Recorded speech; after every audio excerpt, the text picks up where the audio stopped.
মূল্য আমি এবং আমার মা জানি না, কারণ এটা আজ পর্যন্ত আমাদেরকে কিনতে হয়নি, সবাই এমনিতেই দিয়ে গেছে।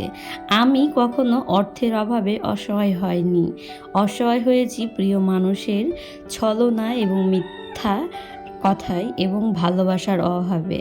হ্যালো বন্ধুরা, welcome back to my channel Mithu's family. আজকের ব্লগটা তোমরা পুরোটা দেখতে থাকো, তোমাদের সঙ্গে প্রচুর গল্প করব এবং আমাদের গ্রামে বৃষ্টি হলে কেমন সমস্যা করে কাটাই এবং মাদের কি কষ্ট হয় সেটাই আজকে তোমাদের সামনে তুলে ধরবো। চলো পুরো ব্লগটা দেখতে থাকো।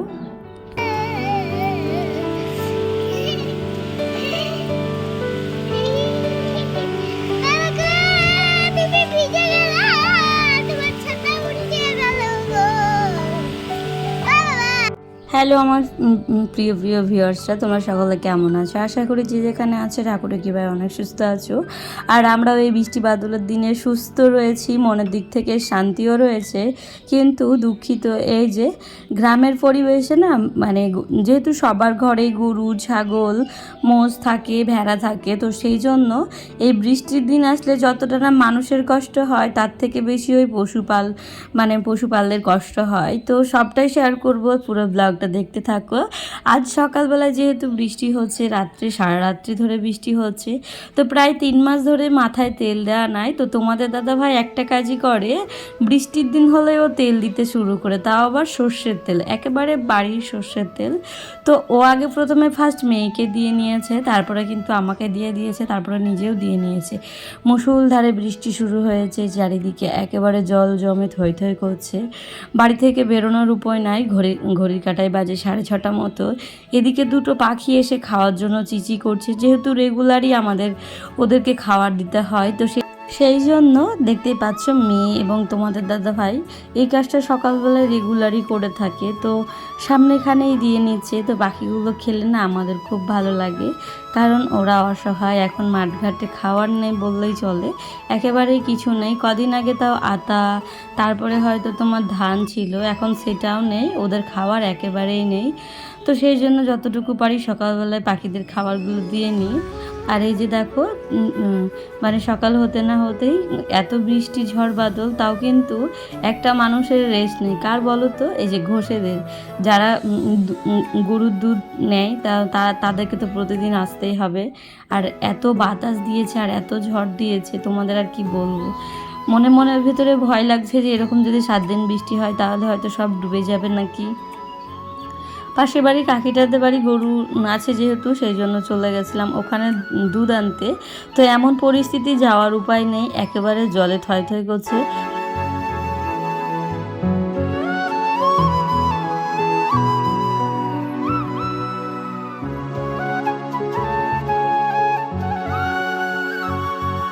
তো দেখো এই দিক দিয়ে দাদাটা আসতে পারলো না, সেই জন্য আমাকে বললো রাস্তার দিকে এসে বোনো, সেই জন্য আমি রাস্তার দিকে গিয়ে মেয়ের জন্য দুধ নিয়ে চলে আসলাম। আর মেয়েকে রেগুলারই দুধ খাওয়ানো হয় না, ওর একটু পেটের সমস্যা রয়েছে। আর আজকের ওয়েদারটা একেবারে ঠান্ডা ঠান্ডা, তোমাদের দাদাভাই বললো দুধ দেওয়া যাবে, তো সেই জন্য নিয়ে চলে এসেছি 250 গ্রাম দুধ। মেয়ের খেয়ে দিয়ে যেটুকুনি থাকবে সেটুকুনি আমি দুধ চা করে খেয়ে নেবো। এদিকে রাস্তায় যেতে যেতে কি সুন্দর একটা বেলি ফুল পেলাম, মানে পাশের বাড়ির ওই দাদাটাদের ফুলগুলো ঝরে পড়েছে আর খুব গন্ধও বেরিয়েছে।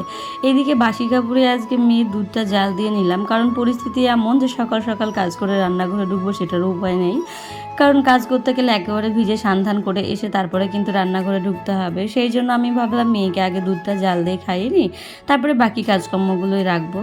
তারপরে এই যে দেখতে পাচ্ছ, এখন ঘড়ি কাটায় প্রায় ওই 7টা মতো বাজে। আর মেয়ে যেহেতু মুখ ধোয়া হয়ে গেছে, ওর খিদেটাও পেয়ে গেছে, সেই জন্য আমি ভাবলাম দুধ মুড়ি ওকে খাইয়ে দিয়ে তারপরে এই যে দেখতে পাচ্ছ কাজে লেগে পড়েছি। প্রথমে যেটা করব সেটা হচ্ছে, মেন হচ্ছে আমার কাজ হচ্ছে ঘরের বিছানাপত্রগুলো গোছানো এবং পরিষ্কার পরিচ্ছন্ন রাখা।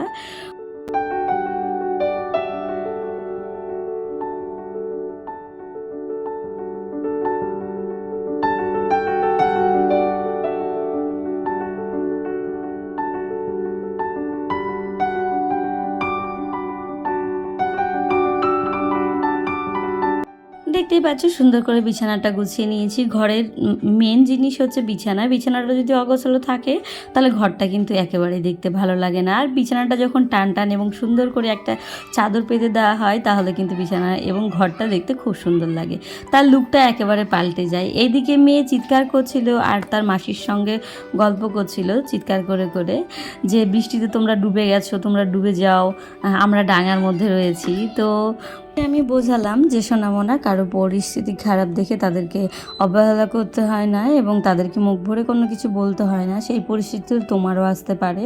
আজ হয়তো তুমি ডাঙার মধ্যে রয়েছো, কাল দেখবে এমন বৃষ্টি এবং ঝড়ো হাওয়া হয়েছে যে তোমাকেও মানে এই তোমার ঘরের চারপাশটাও ডুবিয়ে নিয়েছে। আমি ছোটোবেলায় দেখেছিলাম 2000 সালের বন্যাতে যে কিভাবে জল হুড় হুড় করে ঢুকেছিল।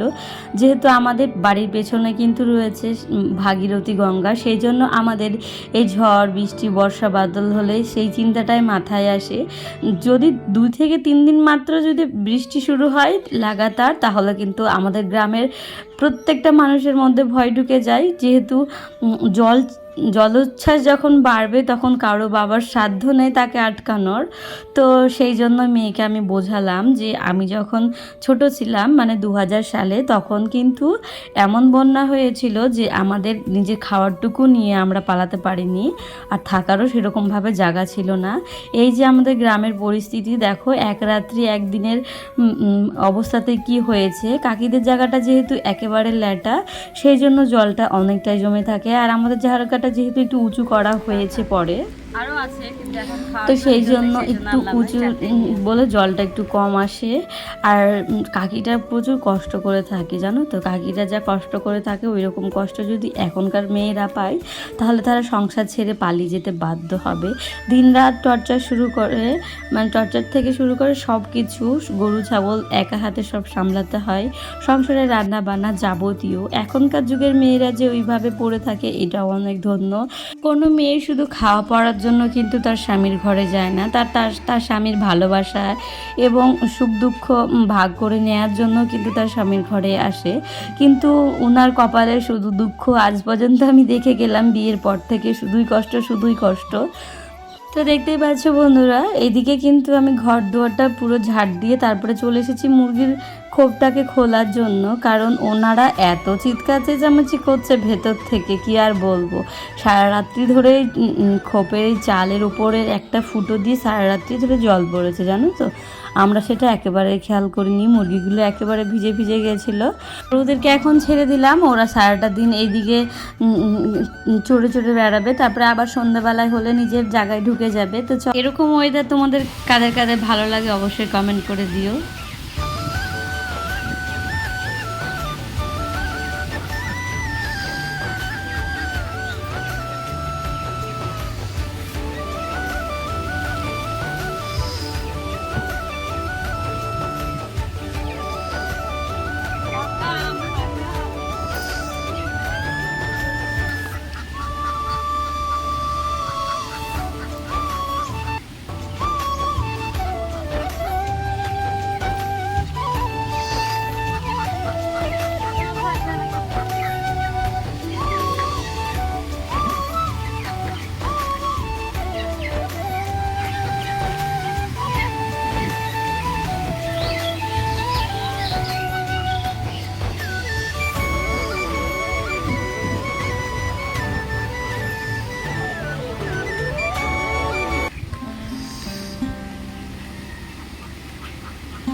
তো জানো তো আমরা মুরগিও পুষি।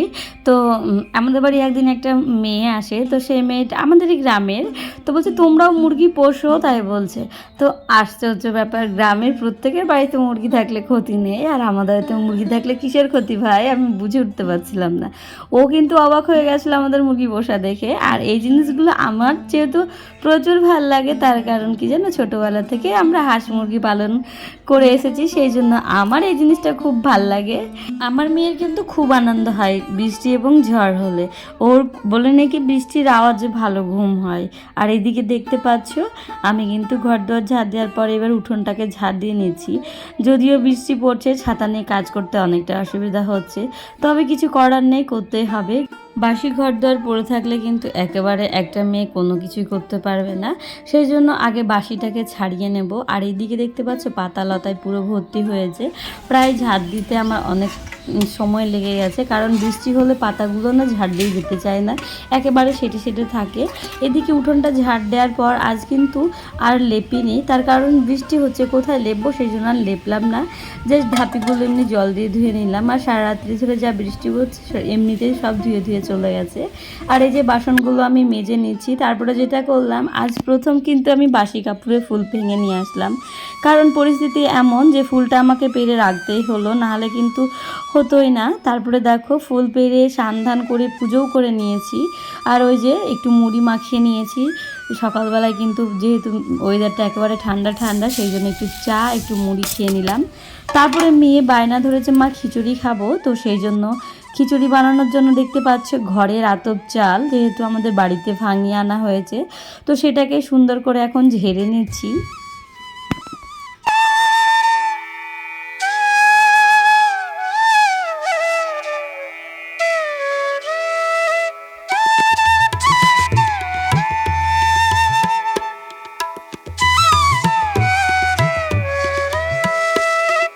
এই যে সব একেবারে জোগাড় করে নিয়ে তোমাদের সামনে আবার চলে এলাম। আর এই যে দেখতে পাচ্ছ এখানে মুগ ডাল, মসুর ডাল এবং মটরের ডাল সবটা ধুয়ে নিয়েছি। আর এখানে নিয়ে নিয়েছি আলু মাংসের জন্য, আর হচ্ছে খিচুড়ির জন্য। অতগুলো আলু কিন্তু আমি খিচুড়িতে দেব না। আর এই যে দিয়ে দিয়েছি কড়াইতে তেল, আগে আলুটাকে একটু ভেজে নেব, তারপরে ডাল চাল সবটা একসঙ্গে ভেজে নিয়ে আমি এরকমভাবে খিচুড়িটা করে থাকি। স্বাদটা কিন্তু অনেকটা বেশি হয়। এই যে আলু কিন্তু খিচুড়িতে আমার খুব ভালো লাগে। মাংসতে এবং খিচুড়িতে আলু না হলে মনে হয় যে কিছুই খায়নি। তো তোমরা এরকম খিচুড়ির মধ্যে আলু দিয়ে কে কে খাও অবশ্যই কমেন্ট করে জানায়ও। আর এই যে চাল আলু ডালটাকে এবার সুন্দর করে ভেজে নিচ্ছি, আর তার সঙ্গে হলুদটাও আমি অ্যাড করে দিয়েছি। দেখো পোলাওয়ের চালের মতো কিন্তু একেবারে হয়ে গেছে। শুধু মনে হচ্ছে চিনিটা দিয়ে নিলে এবং ঘি দিয়ে এবং কাজু কিশমিশ দিয়ে ভেজে নিলে কিন্তু মনে হচ্ছিল যে একেবারে পোলাও হয়ে যাবে। তো খিচুড়িটা করার পর মনে হচ্ছিল পোলাওটা করে নিলে কিন্তু ভালো হতো, যেহেতু তোমাদের দাদাভাইয়ের পোলাওটা হচ্ছে প্রিয়, খিচুড়ি খেতে চায় না, নাকচ করে। আমার এবং মেয়ের পছন্দের জন্য ও বললো তাহলে করে নাও, মানে হ্যাঁতে হ্যাঁ বলা যায়, এটাকে বলা হয় জোর করে হ্যাঁ করানো, ওই রকম পরিস্থিতি। তো যাই হোক, এদিকে খিচুড়িটা আমি সুন্দর করে রান্না করে নিয়ে দেখতে পাচ্ছ চাল আলু ডালটাকে ভেজে নিয়েছি। আর এদিকে জলটা কিন্তু ফুটে এসেছে, তখন কিন্তু চাল আলু ভেজে নেওয়াটা ওই জলের মধ্যে দিয়ে নিলাম। তারপরে একটু নাড়াচাড়া দিতে থাকবো। আর এই আতপ চালের খিচুড়িটা হতে না বেশি সময় লাগে না, একেবারে খুব তাড়াতাড়ি হয়ে যায়, প্রায় ওই 30 মিনিট মতনও লাগে না। মশলা কষানো টষানো নিয়ে পুরো কমপ্লিট করতে 30 মিনিটের মধ্যেই আমার হয়ে যায়, তার কারণ যেহেতু আতপ চাল সেদ্ধ হতে একেবারে সময় লাগে না। এই যে দেখতে পাচ্ছ, তারই মধ্যে থেকে একটু অফ দিয়েছিলাম ক্যামেরাটা। এই যে আমার খিচুড়িটা কিন্তু কমপ্লিট হয়ে গেছে। এদিকে কিন্তু আমি মশলাটা করে নিয়েছি। মশলা বলতে আদা এবং জিরে গুঁড়ো, আর কিছুই না। আর ওই যে শুকনো লঙ্কা তেজপাতা পাঁচফোড়ন দিয়ে আমি মশলাটাকে ভালোভাবে কষিয়ে নিয়ে তারপরে যেটা করব সেটা হচ্ছে ওই খিচুড়ির মধ্যে অ্যাড করে দিয়ে একটু নাড়া দিয়ে দিলে হয়ে যাবে আমার কমপ্লিট খিচুড়ি। হ্যাঁ, লাস্টে বেলায় দিতে হবে ঘি না দিলে কিন্তু আমার খিচুড়ি একেবারে স্বাদ আসে না। তো যেহেতু ভাজার সময় ঘি আমি দিয়েছি মশলা ভাজার সময়, কিন্তু তারপরেও লাস্টে একটুখানি ঘি দিলে কিন্তু স্বাদটা অনেকটাই বেড়ে যায়, আর গন্ধটাও হেভি সুন্দর আসে। তো এই যে দেখতে পাচ্ছ শর্টকাটে খিচুড়ি রান্না, এরকমভাবে বৃষ্টির দিন তোমরাও ট্রাই করতে পারো। তো যেহেতু বৃষ্টি পড়ছে সবাই মিলে এবং পাশের বাড়ি ওই কাকিটাদেরকেও আমার দিয়ে আসা হবে, সেই জন্য একটু বেশি পরিমাণে করে নিয়েছি। খিচুড়ি করলে কেউ না কেউ বলবে একটু দাও খেতে, তো সেই জন্য একটু পরিমাণটা বেশি করেছি। তো খিচুড়ি বেশি থাকলেও কোনো অসুবিধা নেই, মেয়ে এবং আমি খিচুড়ি পাগল। খিচুড়ি দিলে আমাদের আর কিছু লাগবে না। আর এই যে এদিকে মাংসটা রান্না করব বলে আলুটাকে সুন্দর করে ভেজে নিচ্ছি। আর এদিকে মাংসটাকে ধুয়ে কিন্তু আজকে কারেন্ট নেই, মশলা করতে অনেকটা অসুবিধা হয়েছিল, মা কিন্তু মশলাটা আমাকে করে দিয়েছে, তার জন্য শিলপাটার থেকে বেটে নিয়ে এসেছে। আমাদের যেহেতু শিলপাটা নেই, সেই জন্য মা শিলপাটার থেকে মশলাটা বেটে এনে দিয়েছে। আমি মশলাটাকে দিয়ে সুন্দর করে মাংসটা মেখে রেখে দিয়েছি। তারপরে তারপরে যে আলু পেঁয়াজটাকে ভেজে নিয়ে মাংস যে মশলা মেখে রেখেছিলাম সেইটা সমেত দিয়ে দেব। তারপরে সুন্দর করে কষিয়ে নিয়ে ঢাকা দিয়ে দিয়ে রান্না করে নেব মাংসটা।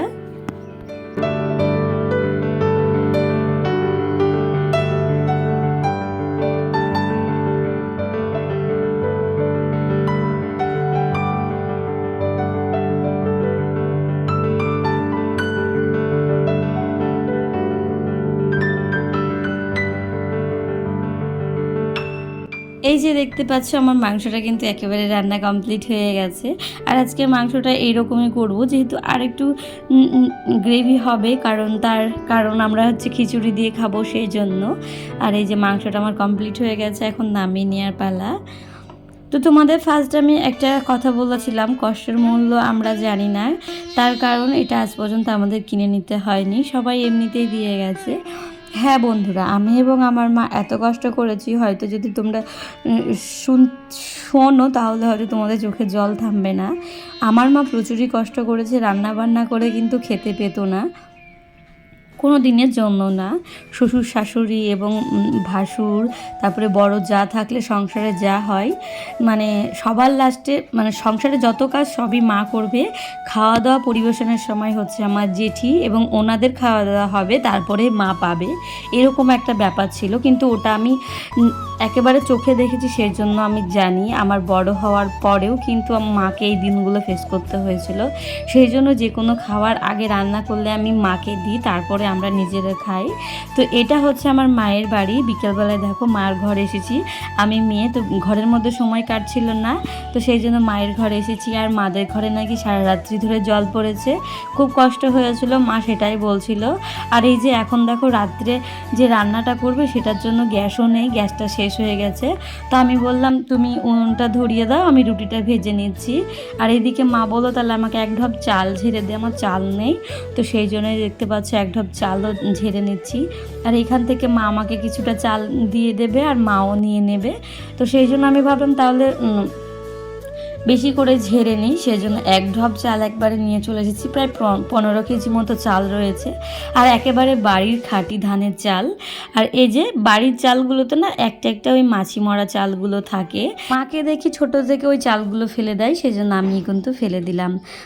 আমি এবং আমার মা কোনোদিন অর্থের অভাবে অসহায় হয়নি, আমরা অসহায় হয়েছি প্রিয় মানুষের মিথ্যা চলনায় এবং একটুখানি ভালোবাসার অভাবে। আমার মা শাশুড়ির ভালোবাসাটা পেয়েছিল, স্বামীর ভালোবাসাটা পেয়েছিল, যেহেতু একই সংসারে বাস করতো, সেই জন্য কিন্তু পরিবারের খাওয়া দাওয়া এবং তোমার হচ্ছে বিলাসিতার দিক থেকে কষ্ট পেয়েছিল। আমি যেমন বিলাসিতা খাওয়া দাওয়ার দিক থেকে কষ্ট পাইনি, আমি ভালোবাসার অভাবেই কষ্ট পেয়েছি, কারণ আমার শাশুড়ি মা আমাকে একটা দিনের জন্য মা এবং ভালো বৌমা বলে ডাকিনি। সারা জীবন এটাই আমার মানে কি বলবো অভাব, মানে আমি অসহায় হয়েছি এটার জন্যই। আরও একটা কথা বলেছিলাম, কষ্টের মূল্য আমি এবং আমার মা জানি না, এটা কিনেও নিতে হয়নি, সবাই এমনিতেই দিয়ে গেছে। হ্যাঁ সত্যি কথা বলতে কষ্টের মূল্য মানে কিভাবে যে কষ্টটা পেতে হয়, কিনে নিতে হয়, কি করতে হয় সেটা আমরা জানি না, ওটা আমরা মা এবং আমি এমনিতেই পেয়ে গেছি। বারবার একটা কথাই বলছিল যে রাত্রে যদি সারা রাত এরকমভাবে বৃষ্টি হয় তাহলে কিভাবে কাটাবো। এবং ছাগল গরুগুলো সারাদিন না খেয়ে রয়েছে, শুধু নাড়া এবং ময়দা দিয়ে লবণ দিয়ে খাইয়ে রেখেছি, কাল যদি বৃষ্টি না ছাড়ে তাহলে কি করব, এটাই চিন্তা করছিল। তো আমি মাকে বললাম কাল ঠিক একবার না একবার বৃষ্টি ছেড়ে যাবে, ছাগলগুলো মাটির থেকে চড়িয়ে নিয়ে চলে আসবা, আর গরুর জন্য নাড়া কেটে নিবা, কারেন্ট যেহেতু নয় হাতেই কাটতে হবে, হাতেই কেটে নিবা। তো এই ছিল আজকের ব্লগ। আর আজকের ব্লগটা তোমাদের কেমন লেগেছে অবশ্যই কমেন্ট করে জানিও। তোমাদের যদি ভালো লেগে থাকে লাইক কমেন্ট শেয়ার করে দিও, চ্যানেলটি সাবস্ক্রাইব করে দিয়ে আমার পাশে থেকো। তোমাদেরকে সকলকে জানাই অসংখ্য ধন্যবাদ নিজের মূল্যবান সময়টুকু আমার ভিডিওতে দেওয়ার জন্য। টাটা বাই বাই, তোমাদের সঙ্গে দেখা হচ্ছে আবারও একটি নতুন ভিডিও।